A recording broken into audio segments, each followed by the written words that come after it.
Hey everyone, welcome back to my channel. If you're new here, my name is Vanita, and today I have a question for you, and it's a very serious question, so be honest with me because we don't want liars on this account. And my question for you today is, have you ever been in a reading slump or unmotivated to read? Or have you ever found yourself scrolling on TikTok for hours instead of reading? If the answer is yes, then this is the correct video for you.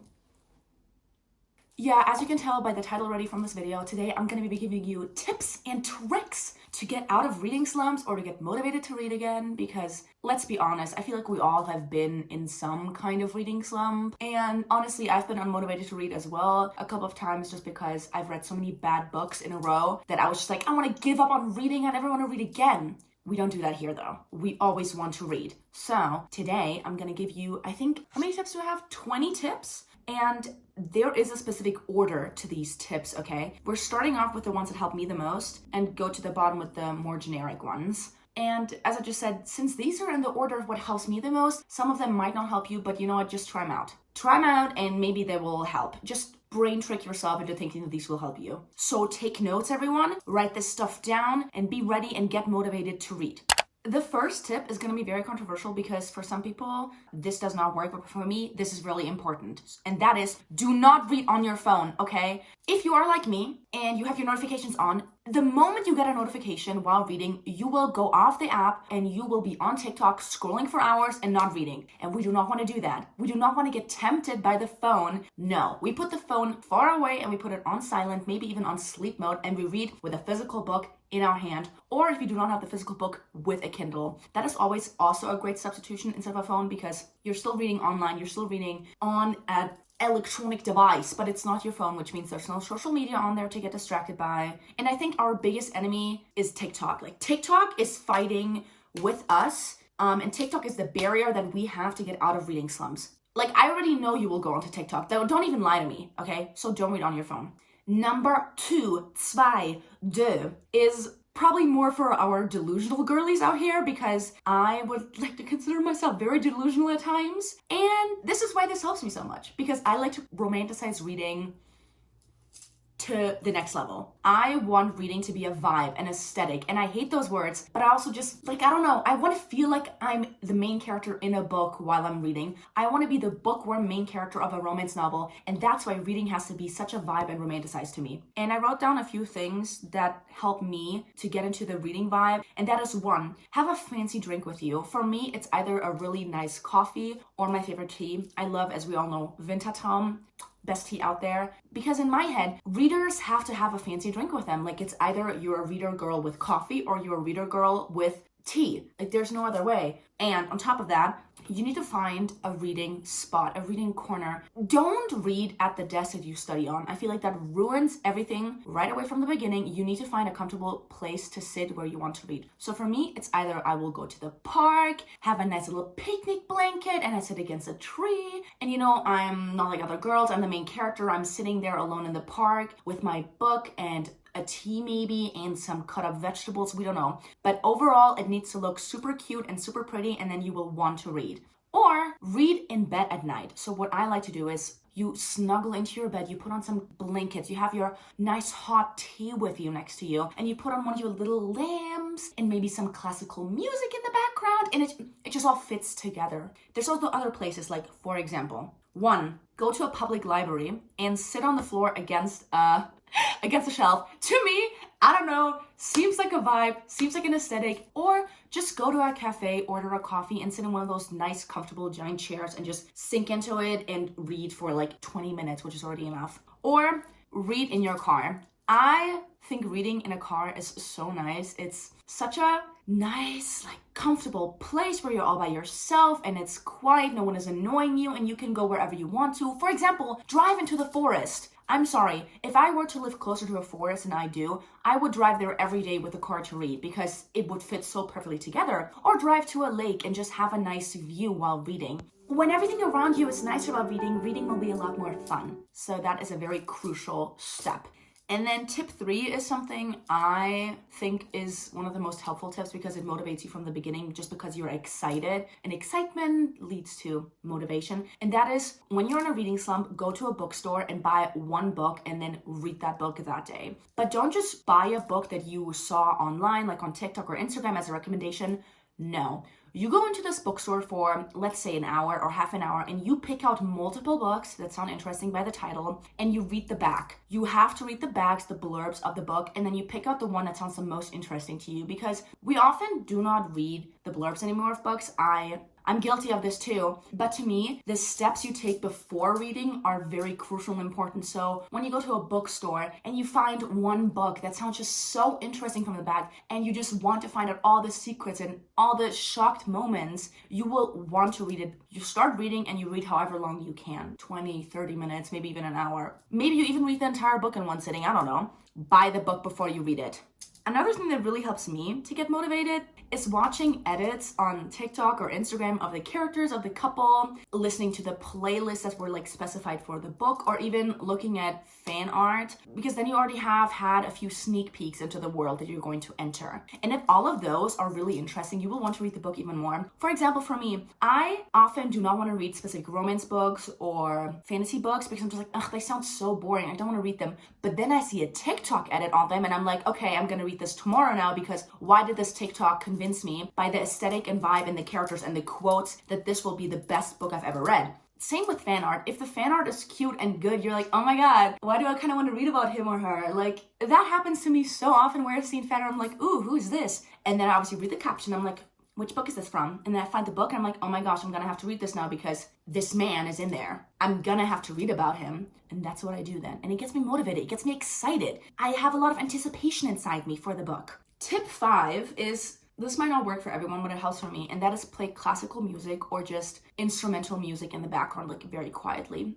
I have specific albums or specific artists I listen to when I read specific genres. For example, we all know I love How to Train Your Dragon, and John Powell is basically a father to me, and I will listen to the How to Train Your Dragon soundtrack whenever I read a fantasy book because it's just such dramatic music that when you read a fantasy book, it just fits so well. Play it while you're reading a fantasy book because you will be immersed into the world. It will help you get into character, get into the vibe, into the aesthetic, and suddenly you're the main character in the book and not whoever the main character actually is. So those are all like extra tips that help you get into the vibe, right? But now here are some crucial tips that help me. You have to reread your favorite book or comfort book if you're in the biggest reading slump ever, because you already know that you like this book, you love it, you know what's gonna happen, so you get even more excited for specific scenes. For me, for example, that could be Ignite Me by Teramafi, because I just want to continue reading until we get to those amazing scenes, until we get to my favorite scenes. Obviously, I'm then going to read even faster. I'm going to get even more excited because I'm like, oh my god, this is going to happen next.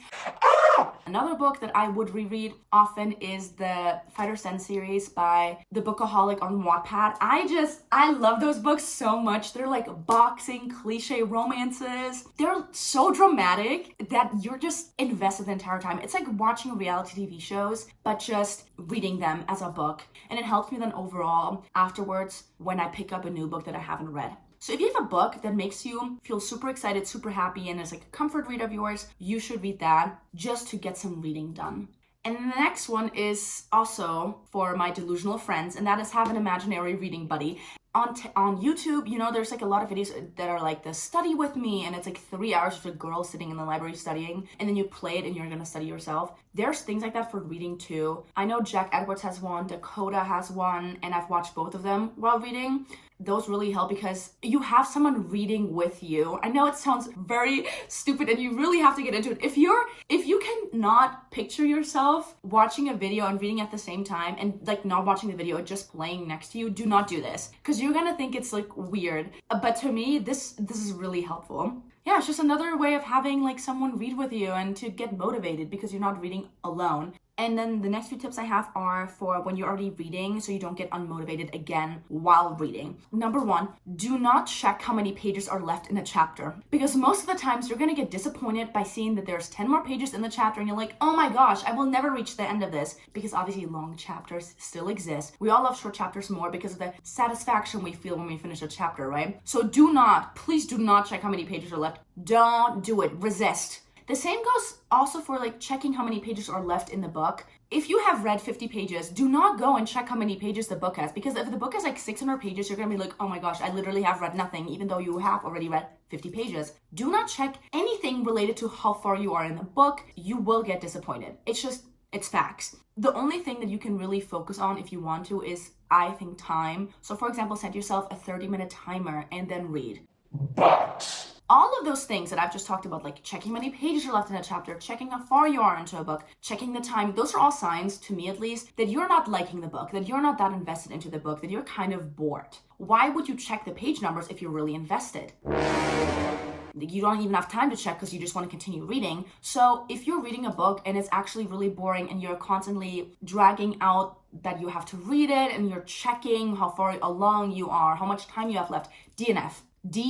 And I suck at this too. I need to listen to this tip as well. But DNFing books is okay. Read something else. Read something that will make you motivated to read and that makes you want to continue reading. Do not force yourself to read a boring book and a bad book. Like, do not torture yourself for multiple hours. I do that, so I kind of have to like listen to myself here. I need to stop doing that as well. But we all need to learn how to DNF. I need to learn it. You need to learn it. DNFing is okay and it's fun. It's great. And also tying into all of this is when you read. So do not read for 30 minutes when you have a lot of things going on in the rest of the day, because most of the times you will think about it. You're going to be like, oh my gosh, I still have to do my homework. I still have to do my chores and I have to do this and this and this and this and this and this. It's not going to make you excited to read. It's going to make you anxious while reading and you just want to get it over with. Read after you have done everything. Read in the evening. Read when you have time and you can actually sit down and not think about anything else. And now I have a few other things that I do to feel more satisfied while reading and feel like I actually did something. And those are yet again tips for your mind, so you just have to trick it. Just listen, this makes a lot of sense in my head. And that is read short books. Do not read a 700-page high fantasy book to get out of a reading slump. Read a 200-page book that is interesting as well. Don't read the chunky ones. Leave the chunky books on the shelf. Leave them alone. They're not going to help you. They're going to make you unmotivated. Read short books, because then you finish the book faster and you're going to be like, oh my gosh, I already finished one book. What? And then slowly and gradually work your way up to the thicky Mickey books, okay? We have to trick our brain into thinking we've read so much even though the books are really short. So I would rather say, to get out of a reading slump, I read 3 really short books versus 1 really thick one. Trick your brain. Trick your mind, okay? We're all smart like that. Just trick it.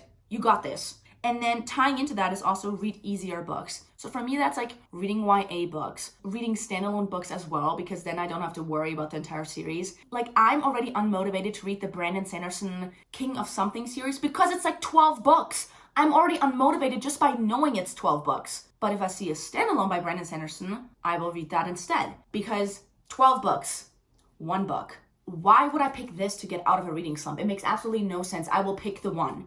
Large series are scary and they will unmotivate you right away when you want to read something and you're trying to get out of a reading slump. Let's leave the large series beside us. Like, do a duology at most, or maybe a trilogy even. Again, the gratification, the satisfaction is there because you finish 1 book and you're done. Finito. There's nothing else. You just finish it and it's great. It's like a reward, okay? You have to reward yourself while reading and trying to get out of a reading slump. And reading a standalone is more of a reward than reading 1 book and then having 11 more to read afterwards.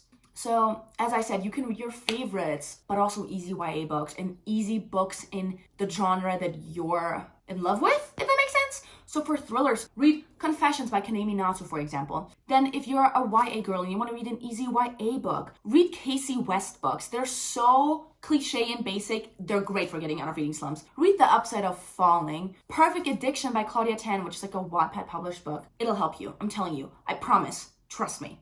And then also tying into what type of books you should read to get out of reading slumps is to read dramatic books, shocking books, books that have a lot of plot twists and secret reveals. Those are just great because you get excited and you're so invested that you want to continue reading to find out what the secrets are. What's all the drama about? What are the secrets of the past? What's actually happening? And then also, what helps me is to sometimes read books that have a movie or TV show adaptation, and then to either watch them before or watch them as a reward after reading the book. So for example, I first watched the Maze Runner series and then I read the books because the books never sounded interesting to me. But after I watched the movies, I was like, I need to read this series. It sounds so good. And then I read them in 3 days and I cried my eyes out. And I also realized that the books and the movies are completely different. But that's the fun of it. Even though you know something already about the book because of, for example, the movie, you still find out so many new things. There's so many book to movie adaptations. For example, Pride and Prejudice also, great movie adaptation, even though it's very inaccurate, but it's with Keira Knightley, so what do you want me to say? This Summer I Turned Pretty show. You know what? Watch the show and then read the book, and you can see how different the two things are, and you're gonna be like, wait, why is the show like this? Why is the book like this? And then you can also decide what you think is better. For me, it's, for example, the show. And last but not least, I have 2 tips that are like more subconscious tips and also things that you personally really have to do. This is very different for everyone else. And number 1 is don't compare yourself, because if you go onto Goodreads or wherever you rate reviews and you see someone else having read like, I don't know, 300 books already, you're gonna get unmotivated because you're gonna compare yourself and you're gonna be like, oh my gosh, don't do that. I never check other people's Goodreads goals because I'm terrified to see how many books other people have read. And you also need to realize that everyone else is different and everyone has different reading paces, first of all, and everyone has a different amount of time so they can take out of each day to read. So please, not even with your friends, do not compare yourself on how many books you have read. Do not. And then the second tip is also, this is also not there for everyone. Like I've noticed from my comments that a lot of people would get more motivated if they had this. So if you have a friend in real life that reads as well, do a buddy read. Do all of those aesthetic thingies that we talked about with your friend, because you see them reading, you want to read yourself. Because oftentimes when you read a book, you want to share your thoughts. And yeah, those are all the 20 tips I have to get out of a reading slump. I hope that maybe some of them will help you. If not, I'm sorry, but I'm hoping they will. Yeah, and I think the overall message just to get out of a reading slump and to get motivated is to romanticize everything you do and to just DNF. Thank you all so much for watching this video. I hope you enjoyed it, and if you did, you can give a thumbs up. And if you want to see more of my content, you can subscribe. If you have any other tips for getting out of reading slumps or getting motivated, comment them below, because I bet everyone is always grateful for any type of tips they have, even I am. So if you have anything else, please drop them below. I would love to see them. I hope you all have a great day, even nighttime, morning, whatever time zone you're in. I hope you enjoy yourself. Go read a book. And this time you really have to listen to me, okay? This time it's not just my outro, no. Go read a book. It's a demand. I'm commanding you to read a book. Like, this is not a choice right now. Yeah. Thank you again so much for watching this video. Happy reading, and see you next time.